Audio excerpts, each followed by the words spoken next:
Hey everyone, welcome to another Broken Meeple review, and yeah, empty backs because of course, this is Lord of the Rings, A Shadow in the East expansion. Now I don't review the cycle packs because, let's face it, I've only got so much time in my hands, but I do tend to want to do a video on the deluxe editions, you know, the start of a cycle.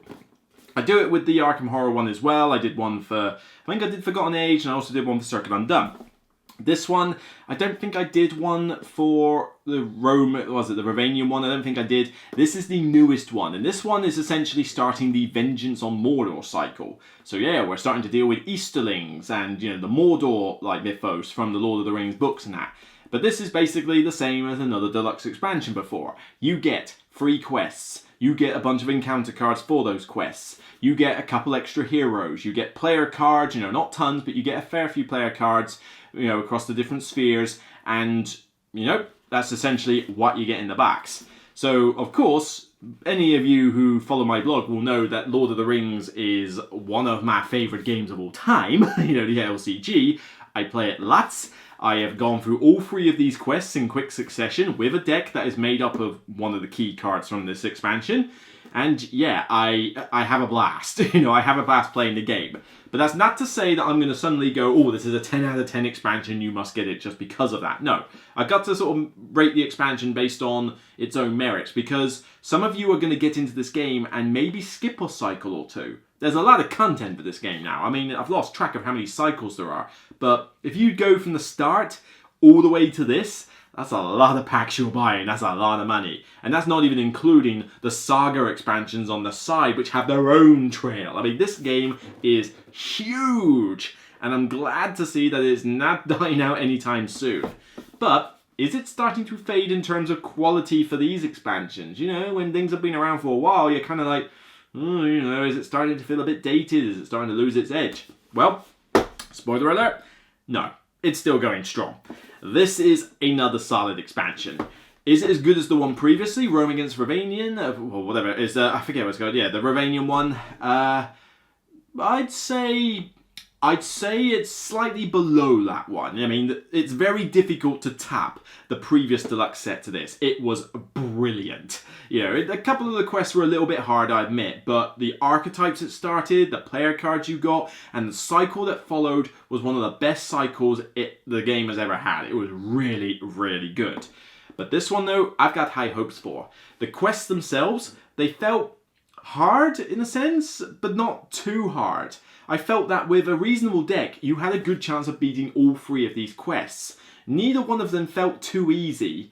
You know, it kind of gave it a good sense of a challenge. Now, of course, you might have a deck that's not well made for it, or you might just like get unlucky with the draws and it could make even harder. But I found that when I went through with my deck, which was a Fellowship contract deck, more on that in a minute, you know, I managed to get through the free quests with a bit of challenge, a bit of like, oh, I've got to think how I'm going to do this, and a few close calls, but I was still able to get through them. And I would happily play through these quests again, because all three of them were great fun. So what quests do you get? Well, first off, you end up being ambushed by a bunch of Easterling warriors, and you basically have to run away from them as they're given pursuit. It's a very combat-heavy scenario. There's constantly, like, you know, Easterling people coming at you, and one of the gimmicks of this particular trait is that, annoyingly, they're already fairly hard enemies, but there are treachery cards that, when they come out of the deck, or when they end up in the discard and that, there's so many effects that basically spring them out of the discard pile or out of the deck and straight onto the guys, and it gives them buffs. You thought that guy was annoying when he was a free threat, free attack, free defense dude? Well, now he's 5 attack because a sword came out of the deck and attached to him. Oh, he's got 2 extra threat because he's on a horse, and oh, that guy is doing archery damage because he's just been given a bow. You can create some pretty tank enemies in this scenario. These Easterlings are ones that you need to keep in check. You know, they're not stupidly hard right off the bat. I mean, I have way more annoyances with the, what are they called? The Dunland ones, those Dunland Raiders from the Ringmaker cycle. Hated those with a passion. But these guys are like, okay, they're quite challenging, but, you know, we can keep them in check. Oh god, that guy's getting pretty tonk. And, you know, you got to deal with these people. But it's not a scenario which we've not seen before, but it's a good combat-heavy scenario, which, you know, still requires a bit of questing power, but, you know, if you're into those kind of decks, you're going to enjoy that one.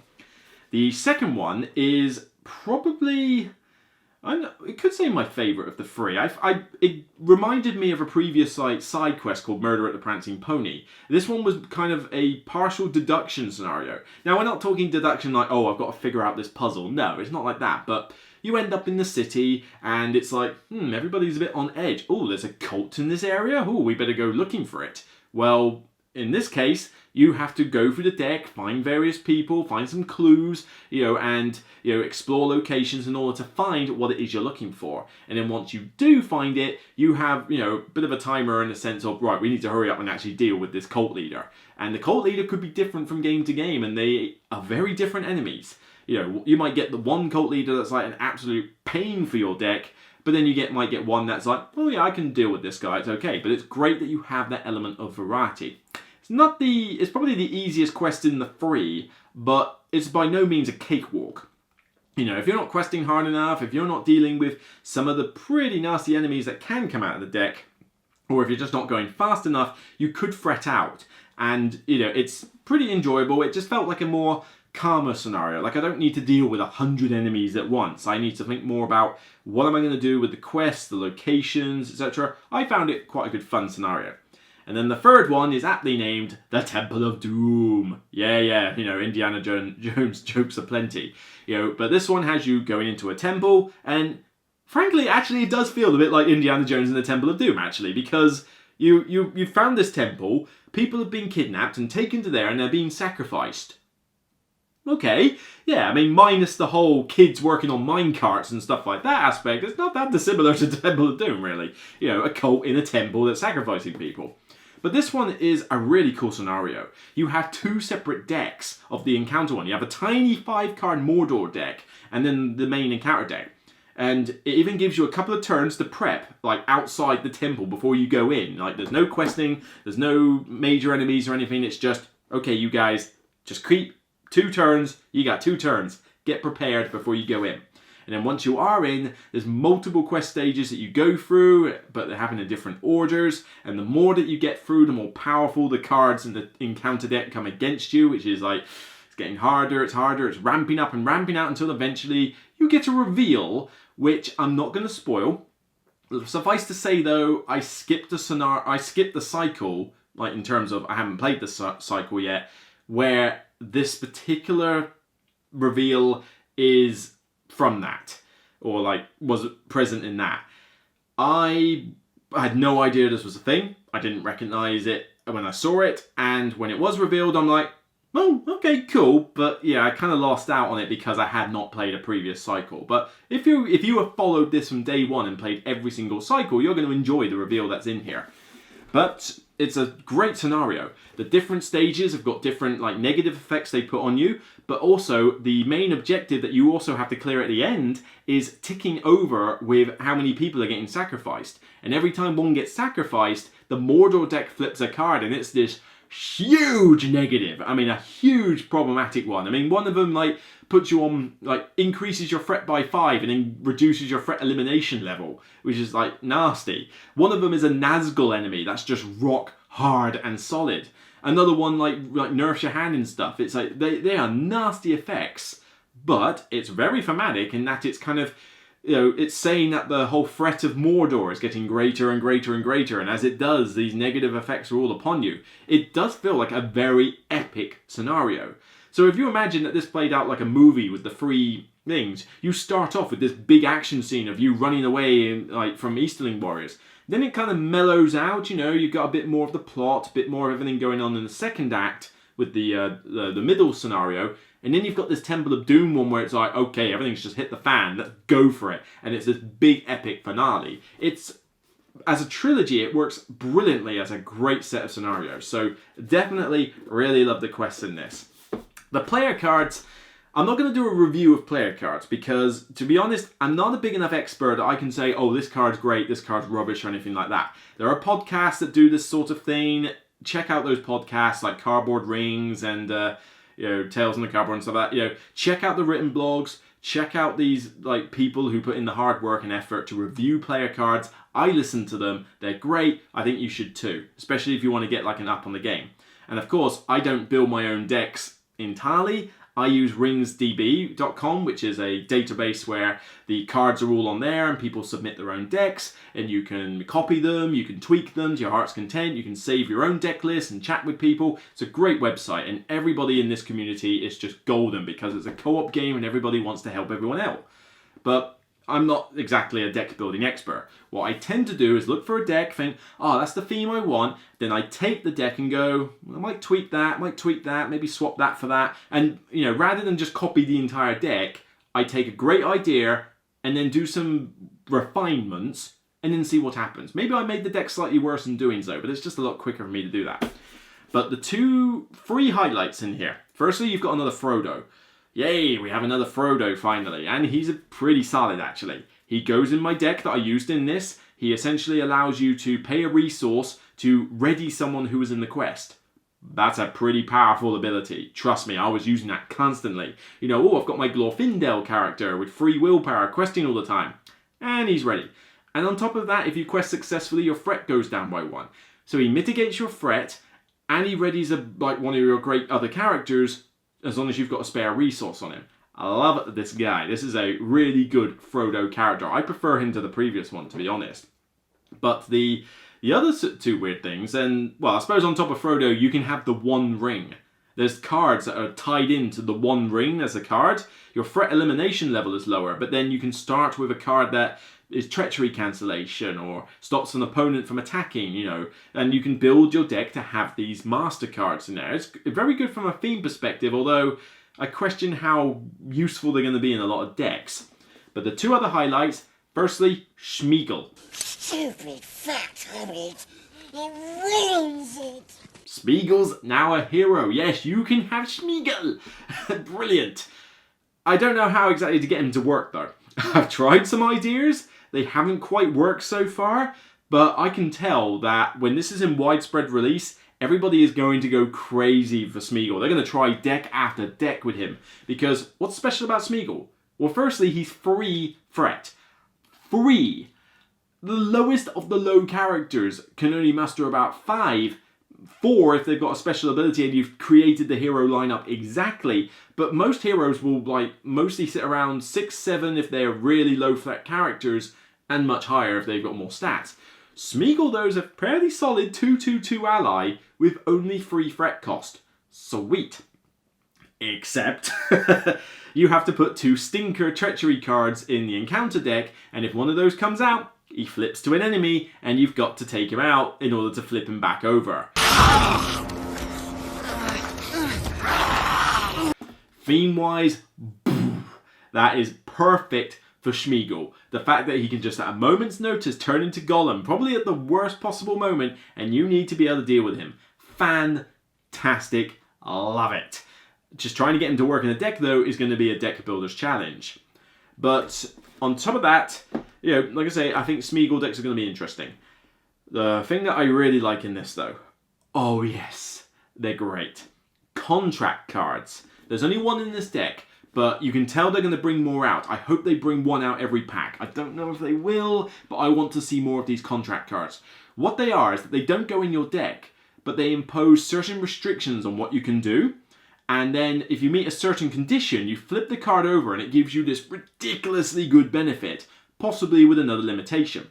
The Fellowship, as it's called in here, this is what my deck is. I borrowed a deck called the Weary Pilgrim from, was it Bjorn who did it? I think it was Bjorn who did it, the user. He makes fantastic decks. I borrowed his, I nicked his Weary Pilgrim deck, which was brilliant. But then I fine-tuned it to introduce some elements from this expansion. The Fellowship contract, removing his non-unique allies and stuff, because with this contract, you have to play unique allies. There's no non-uniques allowed. So you've got to have named characters. From a theme perspective, fantastic. I mean, it is the Fellowship after all. But when you flip the contract over, when you've got 9 characters, including your 3 heroes, so 3 heroes and 6 unique characters, you flip it over, you are not allowed to play allies in any way, shape or form until it flips back over, but whilst it's there, as long as you don't lose another character, everybody gets +1 will, +1 attack, +1 defense. That is sick. The amount of games where that transformation just completely changes my predicament in the game. Like, I'm kind of losing a bit here, but hang on. I can get this ally out. Boom. Flips over. Now everybody's got such a huge buff. My questing phase goes off the roof. Suddenly my Gandalf now has a defense of 5. And, Glorfindel's attacking for 4. There's so many. Oh my god. It is such a good contract card. It's limiting. Yes, you must have unique allies. So, are you going to have multiple copies of the same unique in your deck? Yes, but not for all of them. And you can't have non-unique allies. That wipes out quite a good chunk of the card pool. But it creates such a great thematic deck. It feels exactly like the Fellowship. And I even tweaked it to have the One Ring in it, where I don't have a lot of master cards in it. I think I only have 2 or 3. But you start the game with 1, and then if I draw the other 2, oh well, fair enough. It's Hobbit lineup, so the threat's really low anyway, so I don't have to worry about the negative of the One Ring. But now I just have the perfect theme deck for me. The 3 Hobbits, Frodo with the One Ring, all the other characters, Legolas, Gimli, and not Aragorn, actually, yeah, he's not an ally. Actually, yeah, we haven't got an ally, Aragorn. Why not? Where's ally Aragorn in all this? I don't know, hopefully we'll get one soon. But all these other characters, Gandalf, the wizard, and not the one-shot version, the one who sticks around, you create this ultimate Fellowship. It is such a fun deck. I've been loving it, and it has conquered the three scenarios in here. Like I say, still a challenge, but not there. So, the expansion as a whole, I love it. I think this is just a true sign that this game is not getting old. There's a reason it's been in my top 10 ever since I started playing the game. It just creates great theme, great challenge, tons of deck building promise. This is a game where I'm at work.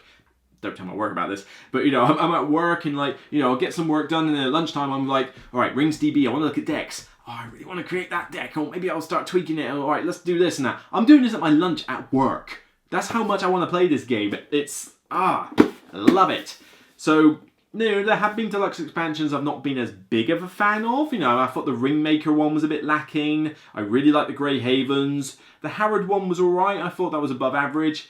Not the biggest fan of the Numenor one. Dwareldelf, or whatever it's called, was okay. And the core set is, a bit dated at this point. It's got the easiest quest ever, a fairly challenging quest in the middle, and then the hardest quest ever at the end. It's like the core set was stupidly unbalanced. It was unreal. And the one before this was a fantastic deluxe. But I look forward to these deluxes so much because they are a scary prospect, because they are effectively setting up the cycle. And if these fail, the cycle then doesn't seem like it's going to be as good anymore. But this one, story-wise, I think it's going to be solid. The fact that we're now thinking about Mordor and getting closer to that element with dealing with the One Ring and that, I think this is going to be solid. Maybe we'll see Nazgul enemies. Maybe we'll see some direct links to Sauron and that plot lore. I'm looking forward to this, especially more of those contract cards. If we can get more of those, the deck building opportunities that they create are going to be sound. So that's kind of my overview of the expansion. It's difficult to kind of give an objective review in a sense of this, because obviously this is my top 10 game of all time. It's not like I'm going to say the expansion's rubbish and chuck it out the window. But if you were interested in, skipping a cycle or two and jumping straight to this, or if you're still waiting for this to come out and you're kind of do I want it or do I not? Hopefully this video has given you a kind of overview of what to expect, and whether just listening to me getting passionate about it gives you an indication of whether you will like it or not. But for me, this was solid. Cannot wait for the cycle packs. Now, I'm going to head off, so whether you have succumbed to the effects of the One Ring or not, just remember, it's still only a game. So as long as you're having fun, what does it matter?